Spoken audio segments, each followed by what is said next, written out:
कि मुझे यहाँ किसी पशु पक्षी वस्तु भांति क्यों लाया गया है? पितामह भीष्म, आपके यहाँ होते हुए भी ये कैसा दुर्व्यवहार हो रहा है मेरे साथ? आप तो खुद गंगा पुत्र है, तो फिर आप मौन धारण करके कैसे बैठ सकते हैं? गुरु द्रोण, क्या आप भी कुछ नहीं बोलेंगे? परंतु क्यों? अब मैं क्या ही कह सकता हूँ पुत्र। तुम्हारे पतियों ने तुम्हें स्वयं दांव पर लगाया, जिस वजह से तुम अब एक दासी हो।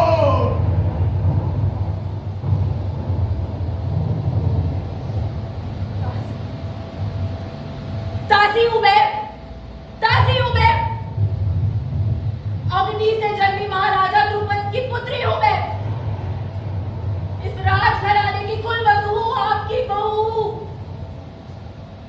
अरे पुत्रों, मैं आपसे पूछना चाहती हूं, किस अधिकार से आपने मुझे दांव पर लगाया? जब आप सब कुछ गांव में हार गए, तो आपका मुझ पर कैसा अधिकार? मैं आपकी अर्धांगिनी हूं, कोई वस्तु नहीं जो दांव पर लगानी जाए। आपने तो मेरे साथ 7 फेरे लेकर मेरी रक्षा करने का वचन दिया था। ये कैसी रक्षा कर रहे हैं आप मेरी? दुशासन मुझे यहाँ किस अवस्था में लाना चाहते हैं आप सब? मैं उस अवस्था में हूँ जिसमें स्त्री सबसे शक्तिशाली होते हुए भी सबसे कोमल, सबसे सुबेने होती। आप में से इनका भी खून कैसे नहीं खोला?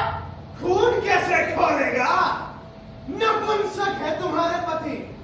आओ, मैं तुम्हें खुश करूं। आओ, मेरी जान पर बैठो, एक दासी की तरह।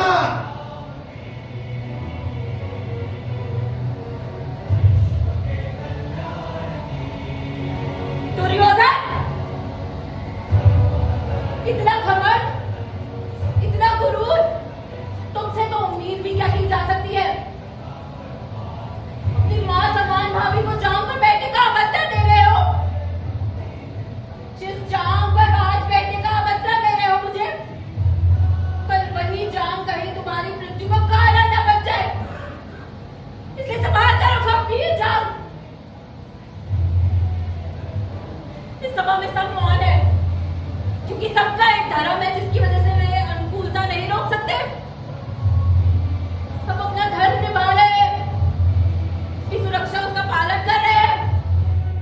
किसी को अपनी प्रतिज्ञा नहीं तोड़नी, तो किसी को अपने वचन तोड़ने की जिद नहीं छोड़ी। ये कैसा धर्म है आपका? ये कैसा धर्म है जो केवल एक स्त्री पर ही भारी पड़ता है, जो केवल एक स्त्री से ही अपनी परीक्षा मांगता है?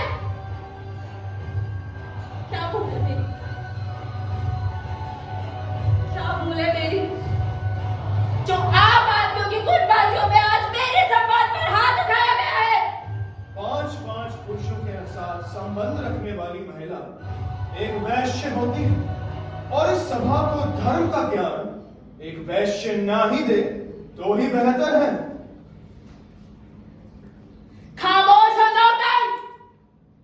अगर मैं एक वैश्य हूं, 5-5 आदमियों के साथ संबंध रखना गलत है, तो मुझे भी इस सभा में एक सूत पुत्र का पाठ पढ़ाना मान्य नहीं, योग्य नहीं। क्या आग्रह करूं मैं ऐसे आदमियों से जो सही गलत, उचित अनुचित में भेद ही भूल गए हैं? आप बताइए पितामह, महाराज, क्या भविष्य रहेगा इस देश का, इस समाज का? क्या उदाहरण पेश कर रहे हैं आप अपनी आने वाली पीढ़ियों के लिए? क्या ऐसे सम्मान दिया जाता है एक औरत को? ऐसे किया जाता है अपनी बहू बेटियों के साथ? मैं कहती हूं, धर्म के लिए तो श्री राम को भी चुनना पड़ा था, श्री कृष्ण को भी चुनना पड़ा था, परंतु उन्होंने तो किसी को दांव पर नहीं लगाया। बस, बहुत हुआ। दुशासन, मेरी इस दासी को नंगा करो। एक